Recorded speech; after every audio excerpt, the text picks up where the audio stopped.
How in the world are you going to worship God without music, man? So I asked him, Muhammad, you guys don't have any music? He said, no.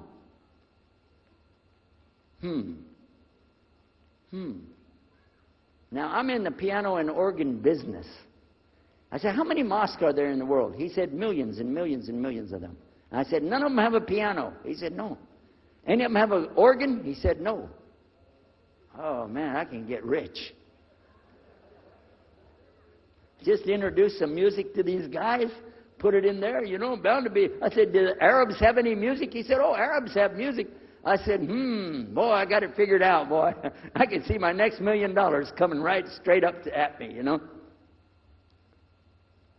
So then the priest asked again another time. He wanted to go back to the masjid again. He went, this is middle of July, 1991.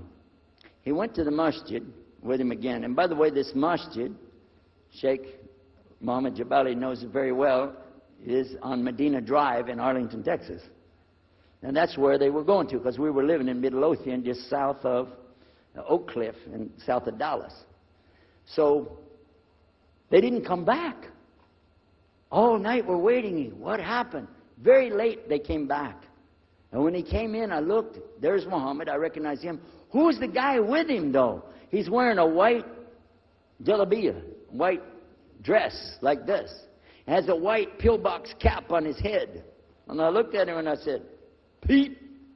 His name was Father Peter Jacobs, but we're not, you know, Catholic, so I don't have to call him Father. I said, Pete, did you become a Muslim?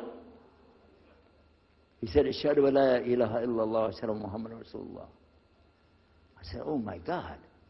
Now, I used to have cameras like these cameras right here because we had a television show called Estes Music Jamboree. So I got one of our cameras and I was going to interview him and ask him, well, you know, well, you went to Islam. What happened? While I was talking to him, though, he fell asleep. So it was still in my mind, and I was thinking, what am I going to do? This is too amazing. Now, here I'm preaching to the people, and I'm trying to change what I'm saying, and here's a priest, just became a Muslim. My father's saying it's a good deal. It sounds all right to him. I don't know what to do. So I decided I'll talk, make mashura. I talked to my wife. We have an apartment upstairs. We were in our apartment up there, and I'm telling her, oh, you know, a priest became a Muslim today. What is that? And can you imagine saying about this and so and so? All of a sudden, she said, I want to get a divorce. Oh, whoa. It's not the subject, but what happened? She said, no, all this talking about religion and talking about Islam, and so I can see. I said, oh, no. No problem here. No problem. I said, you thought no, I was just observing somebody else. No, I'm not interested. Trust me. I don't want to be with those Muslims. The last thing I want to do is be with a Muslim. No way. Just put your mind at ease.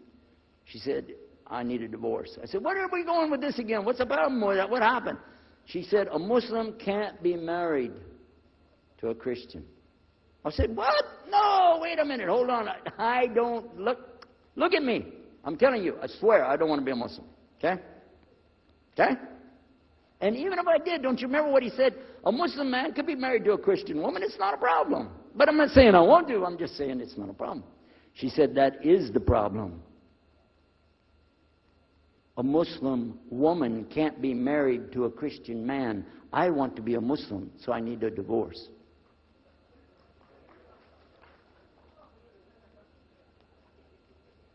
I'll never forget, I was sitting right on the edge of the bed, just sitting there, you know, and I almost fell over. I said, at last, I can tell the truth. I can say it.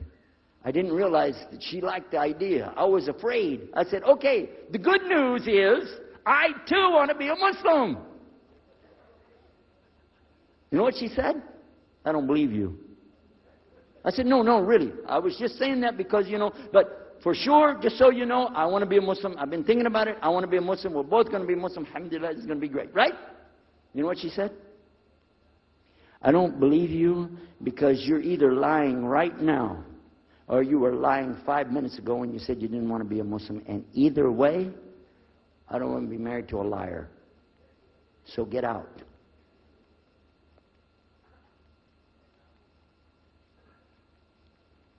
So I started leaving. I'm walking down the stairs of the apartment. I'm down to my father's part. I said, wait a minute. Where am I going to go? This is my father's house. I just got thrown off of my own property. What happened here? So I went to get to Muhammad, and I woke him up. I said, come, you and me, we got to talk. Come with me. And we went outside the house, and we walked those country roads in Midlothian, Texas, until the time for the sun to come up at dawn. And all that time, I talked to him about what's it like to be a Muslim, how do you have to believe, what do you have to do. Let me hear all of it now, and no more playing a game. I'm not debating, I just want to know. Just tell me. Just tell me what's Islam. I need to know what I need to do. And he told me everything, and I realized this is it. I got to make a decision. This is a big deal, though. And he told me, okay, this is up to you. You have to go make a choice for yourself. I can't help you. I said, oh, my God.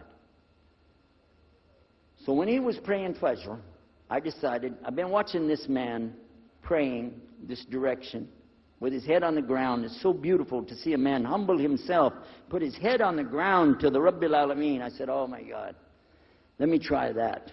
So I sneaked off somewhere where nobody could see me, illallah.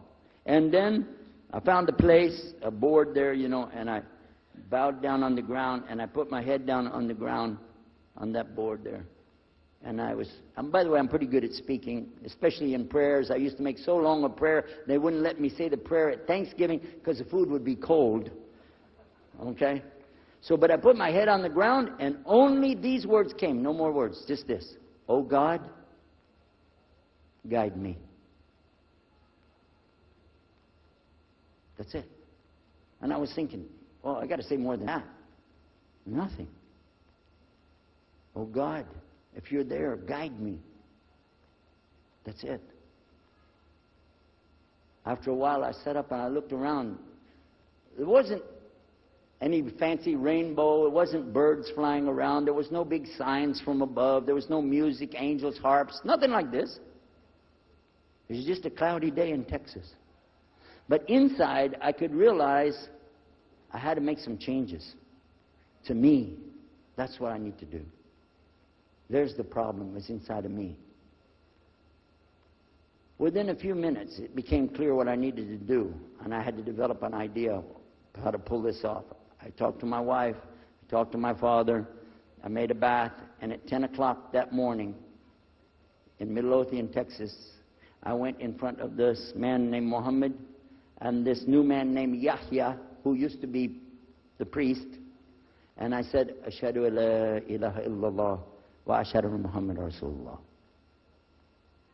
Immediately after that, my wife did her shahada. Ashhadu an la ilaha illallah, ashhadu Muhammad Rasulullah. A few months later, my father did his shahada. Ashhadu an la ilaha illallah, ashhadu Muhammad Rasulullah. Step by step by step, we saw so many people enter into Islam. We wanted to tell the whole world what is Islam. We wanted everybody to know the real Islam. I said, how could this escape our knowledge? How could we not know